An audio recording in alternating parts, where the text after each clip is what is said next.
నమస్తే. TVL astrology topic ఛానల్కి స్వాగతం. నా పేరు Vijayalakshmi, Vedic and KP astrologer. ఈ వీడియోలో జూన్ 15 నుండి 21వ తేదీ వరకు వార ఫలితాలు, వృశ్చిక రాశి వారికి గోచార వార ఫలితాలు. అయితే ఈ వారంలో చంద్రుడు మకర రాశి, కుంభరాశి, మీనరాశి, మేషరాశిలో మధ్యాహ్నం వరకు కూడా ఆఖరి రోజున సంచారం చేయటం జరుగుతుంది. అయితే ఖగోళంలో గ్రహాలు ఈ వృశ్చిక రాశిని అనుసరించి ఎలా ఉన్నాయో చూద్దాము చార్టు ప్రకారంగా. ఈ వృశ్చిక రాశిని అనుసరించి చంద్రుడు 3, 4, 5, 6 రాశుల మీదుగా సంచారం చేస్తాడు ఈ వారంలో. అయితే ఖగోళంలో గ్రహాలు ఏ ఏ భావాలలో స్థితి పొంది ఉన్నాయి అంటే కనుక వృశ్చిక రాశిని అనుసరించి 4లో రాహువు, 5లో శని, 6లో శుక్రుడు, 8లో గురు, బుధ, సూర్యులు, 10లో కుజకేతువులు ఇది సంచారం జరుగుతుంది. అయితే 4లో రాహు అనుకూలంగా లేడు, 5లో శని అనుకూలంగా లేడు, 6లో శుక్రుడు కూడా అనుకూలంగా లేడు, ఇక 8లో గురు, బుధ, సూర్యులు కూడా అనుకూలంగా లేరని చెప్పచ్చు. ఇక 10లో కుజకేతువులు అనుకూలిస్తున్నారు ఈ వారంలో అనేది సూచించటం జరుగుతుంది. అయితే చంద్రబలం మాత్రం ఈ వారం ప్రారంభ దినానికి లాస్ట్ దినానికి కూడా కొంత అనుకూలతలు ఉంటాయి చంద్రుడి వల్ల. ఇక మధ్యకాలంలో కూడా అంత అనుకూలతలు కనిపించటం లేదు. అయినా ఇది గ్రహాల పరిస్థితి గతులు సామాన్యంగా కంటే కూడా తక్కువగా ఉంటాయి అనేది సూచించవచ్చు. ఎందుకంటే గ్రహబలం లేదు, గురుబలం లేదు, ఏ విధంగానూ కూడా చంద్రబలం కూడా 3 అంతులు లేదు. ఒక్క మూన్ మాత్రమే సంచారం చేస్తున్నాడు అనేది ఒకటే 4లో 5లో 6లో 7లో 8లో ఈ గ్రహబలం లేదు అసలు వీరికని చెప్పచ్చు. అయితే విశ్లేషణలోకి చూద్దాము. ఈ వృశ్చిక రాశిని అనుసరించి గ్రహాల స్థితిగతులు తెలుసుకున్నాము.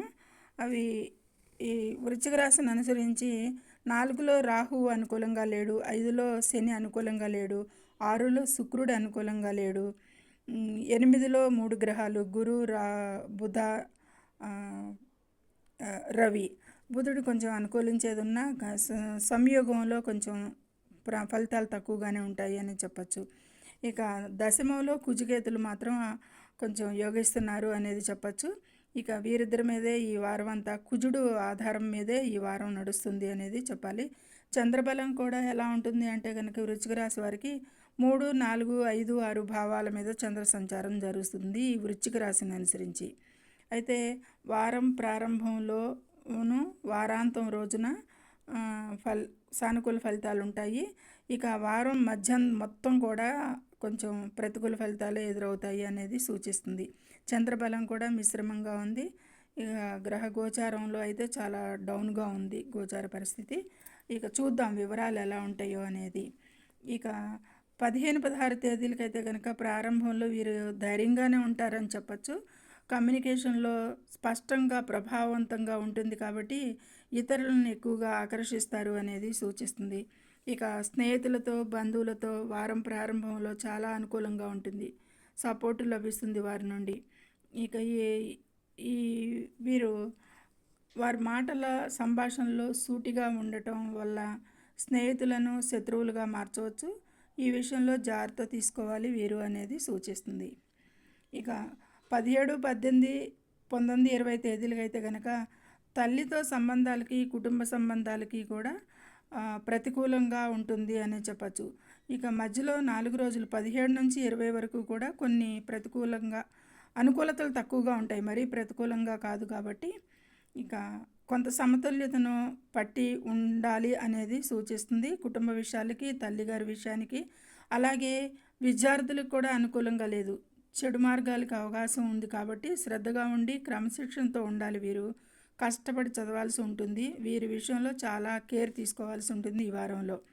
ఇక వ్యాపార జీవిత భాగస్వాములతో అయితే కూడా కొంచెం గొడవల ఆస్కారం ఉంది కాబట్టి కొంత ఆర్థిక నష్టాలకి సంతోషంగా లేకపోవచ్చు అనేది ఈ కాలంలో కూడా సూచిస్తుంది.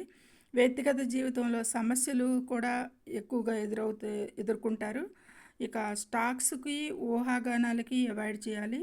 ఎక్కువ ఖర్చులు సూచిస్తున్నాయి కాబట్టి ఇవి పనికిరావు ఈ సమయంలో.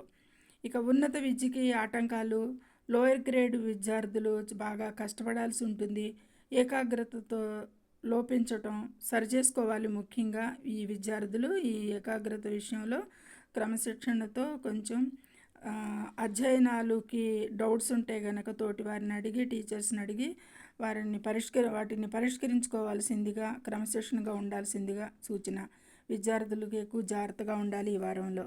అయితే వారం మధ్యలో తలెత్తే అపార్థాలు లేదా భావోద్వేగ అల్లకొల్లోల గురించి అయితే జాగ్రత్తగా ఉండాలి వృశ్చిక రాశి వారు. ముఖ్యంగా అత్తమామలతో కానీ ఇతర కుటుంబ సభ్యులతో వ్యవహరించేటప్పుడు ప్రశాంతంగా ఉండటానికి, ఘర్షణలను అవాయిడ్ చేయడానికి చూడాలి. వీరు ఎక్కువగా కాలు దువ్వకూడదు. కొంచెం వీరికి ఈ వృశ్చిక రాశి వారికి ఏమైనా కానీ కోపం అధికంగా ఉంటుంది. అలాగే భావోద్వేగాలు కూడా అలాగే ఉంటాయి. అలాగే భాగస్వామిని కూడా అర్థం చేసుకోవడానికి ప్రయత్నించండి. వారిని కలవరపెట్టే చర్యలు ఏదైనా చేయకుండా ఉండండి అని సూచిస్తోంది గ్రహగోచారం. ఇక జాబ్ విషయంలో చాలా సాహసంగా నిర్ణయాలు తీసుకునేది కనిపిస్తుంది. అంత సాహసం పనికిరాదు. ఆలోచించి నిర్ణయాలు చేయండి. ఇక ఆర్థికంగా నష్టాలను నివారించి వివిధ ఆదాయ మార్గాల వైపు అయితే దృష్టి పెడతారు బాగానే ఆర్థిక విషయాల మీద. ఇక ఆరోగ్య విషయాలకైతే శ్రద్ధ వహించాలి అని సూచిస్తుంది గోచారంలో. కొంచెం ఎక్కువగా ప్రాధాన్యత ఇవ్వండి ఆరోగ్యానికి. ఇక రాహుకేతుల ప్రభావాలకైతే కనుక ఊహించని సంఘటనలు ప్రేరేపిస్తాయి ఇవి. కాబట్టి మార్పులకి సిద్ధంగా ఉండండి. కొంత భయపడేదేమీ లేదు, కానీ కొంచెం జరిగే వాటిని గమనింపులో ఉంచుకుంటూ సాగండి.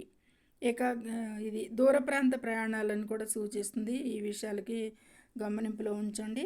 చట్టపరమైన విషయాలు, ముఖ్యంగా ఆస్తికి సంబంధించి లేదా చట్టపరమైన విషయాలలో కూడా సమస్యలు తలెత్తేది కనిపిస్తుంది ఈ వారంలో. జాగ్రత్తగా వ్యవహరించాల్సిన అవసరం ఉంది ఈ విషయాలకి. ఇక ఈ వారం వీరు గురునికి, రవికి, రాహుకేతువులకి, శనికి ఆరాధన, పరిహారాలు శ్రేయస్కరం అనేది సూచించడం జరుగుతుంది. పరిహారాలు వేటికి చేయాలి అంటే కనుక రాహుకేతువులకి, శనికి పరిహారాలు, గురునికి, రవికి ఆరాధన అనేది చేయాలి. పరిహారాలు అన్ని గ్రహాలకి కూడా పనికిరావు, కొన్నిటికే పరిహారాలు. రాహుకేతువులకి, శనికి పరిహారాలు, గురునికి, రవికి ఆరాధన మేలు చేయును, శ్రేయస్కరం. ఈ వారంలో కొన్ని అడ్డంకులను ఎక్కువగా కుటుంబ దీంట్లోనూ, కెరీర్లోనూ, చట్టపరమైన విషయాల్లోనూ, ఇంటిలోని ఇతర స్త్రీలతో కానీ, అత్తమామలతో కానీ, భాగస్వామితో కానీ, తల్లితో కానీ, వీళ్ళన్నిటి విషయాలకి కూడా కొంత వ్యతిరేకలు ఉన్నాయి.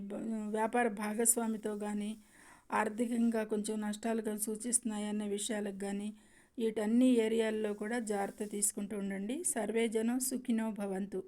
Please subscribe my channel, share and like it. Thank you very much.